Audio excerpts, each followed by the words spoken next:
Good morning. Welcome to another segment of So What's in It Anyway? Alexa, turn on gospel music. This segment is about what we're drinking. Obviously, the most important drink we can have in the world is water. This is one of my favorites. This is called Saka water. This is a very, very natural alkaline spring water drink.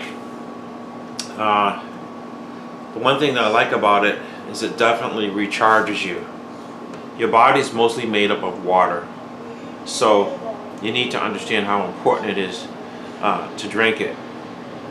The pH level is 8.22 alkaline, which is fantastic. If you can get it to be that or a teeny bit higher, about 9 plus is okay. Obviously, there's no fat. There is 1 milligram of sodium. There's no calories in it. The Saka water is fantastic, and it tastes so much different from other waters. And yes, it's a little pricier than some water, but you need to think about what you're putting in to your body. Once again, the pH level is 8.22 of that will neutralize the acidity and to regulate your metabolism. And it's antioxidant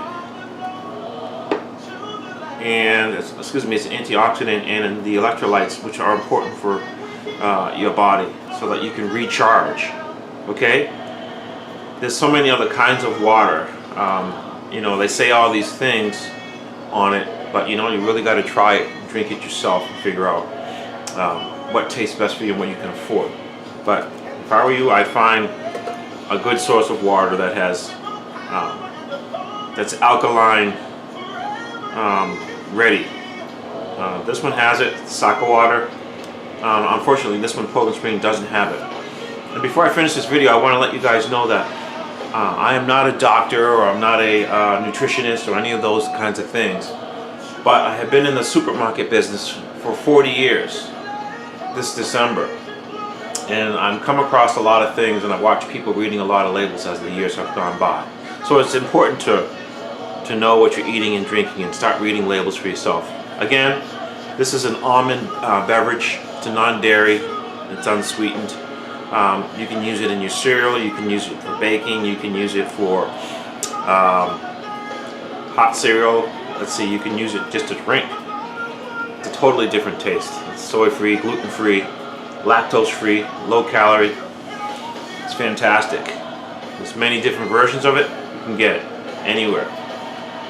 This is a juice that's 100% juice. This is from a company called Kidem.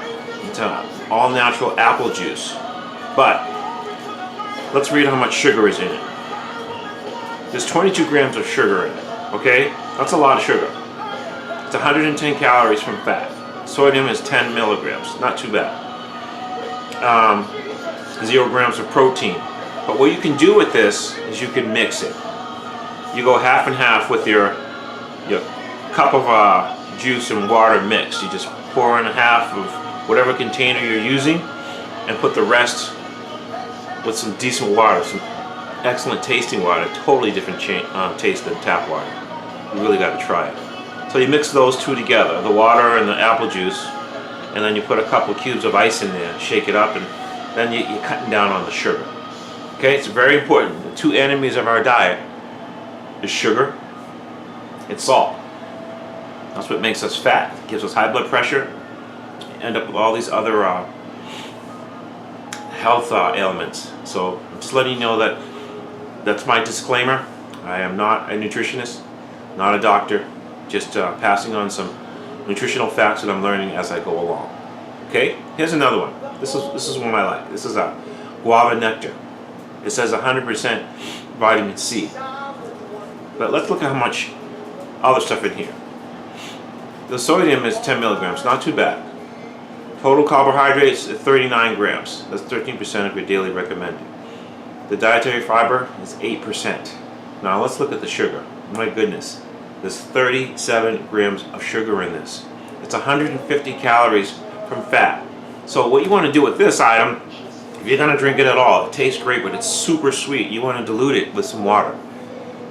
Like I always say, mix it with water and ice, half and half, or a quarter, because this is so much more concentrated, and shake it up. And there you go. You could have something sweet, but not too sweet, and cut down on the amount of sugar you're putting in your diet.